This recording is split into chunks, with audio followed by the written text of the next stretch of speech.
उत्तराखंड विधानसभा के मानसून सत्र का आज 5वां दिन सदन में प्रश्नकाल के बाद सीएम पुष्कर सिंह धामी ने कई घोषणाएं की। उन्होंने कहा कि सरकार ने अब कोरोना के दौरान विधायक निधि पर लगाई गई कटौती को हटा दिया है। वहीं 10वीं और 12वीं के छात्रों के बाद अब सरकार सरकारी डिग्री कॉलेज के छात्रों को भी मोबाइल टैबलेट देगी। प्रश्नकाल में निवेशक सम्मेलन को लेकर चर्चा हुई। उद्योग मंत्री गणेश जोशी ने बताया कि सम्मेलन में सरकार ने 26 करोड़ रुपए खर्च किए थे। 1,24,000 पूंजी निवेश के एमओयू पर हस्ताक्षर हुए। 31 जुलाई 2021 तक 538 परियोजनाओं पर कार्य शुरू हो चुका है। 538 प्रोजेक्ट पूरा होने पर 74,780 लोगों को रोजगार मिलेगा। इस दौरान आज मुख्यमंत्री पुष्कर सिंह धामी ने कई घोषणाएं की, जो इस प्रकार हैं। कोविड के कारण विधायक निधि में 1 करोड़ की कटौती को हटा दिया गया है। अब विधायकों को विधायक निधि पूरी मिलेगी। सरकारी डिग्री कॉलेज के 1 लाख छात्रों को टैबलेट देगी सरकार। इससे पहले सरकार 10वीं और 12वीं के छात्रों को टैबलेट देने की घोषणा कर चुकी है। कैंटोनमेंट बोर्ड एरिया में पूर्व सैनिकों को आवास कर में राहत मिलेगी। भू कानून के लिए पूर्व मुख्य सचिव सुभाष कुमार की अध्यक्षता में कमेटी बनेगी।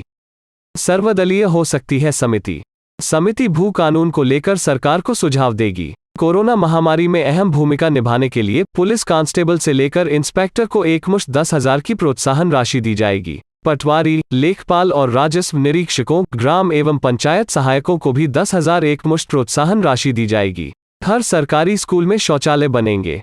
छात्राओं के लिए अलग शौचालय बनेंगे। डॉक्टर शिवानंद नौटियाल छात्रवृत्ति प्रतिमाह 250 रुपये से बढ़ाकर 1,500 रुपये होगी और श्रीदेव सुमन मेधावी छात्रवृत्ति योजना 150 रुपये से बढ़ाकर 1,000 रुपये की घोषणा आज मुख्यमंत्री ने की। बद्रीनाथ हाईवे पर चमोली बाजार में मिठाई की दुकान में अचानक आग भड़क गई।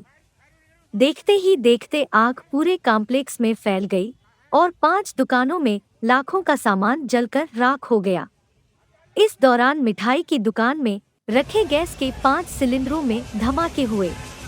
करीब 1 घंटे बाद मौके पर पहुंचे फायर ब्रिगेड के वाहन से आग पर काबू पाया गया। उत्तराखंड में मैदान से लेकर पहाड़ तक अगले 24 घंटों में ज्यादातर इलाकों में भारी बारिश के आसार हैं। मौसम विभाग के मुताबिक राजधानी देहरादून के अलावा नैनीताल, बागेश्वर और पिथौरागढ़ जैसे जिलों में तेज बौछारों के साथ ही भारी बारिश की संभावना है।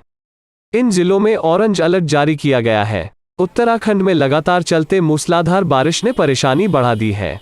शुक्रवार को ऋषिकेश देहरादून मार्ग पर रानी पोखरी के पास जाखन नदी पर बने पुल के बीच का बड़ा हिस्सा भरभराकर ढह गया। पुल के ढहने से 2 छोटे मालवाहक वाहन और एक कार नदी में बह गई। इस दौरान वहां से गुजर रहे कुछ वाहन नीचे नदी में गिर गए।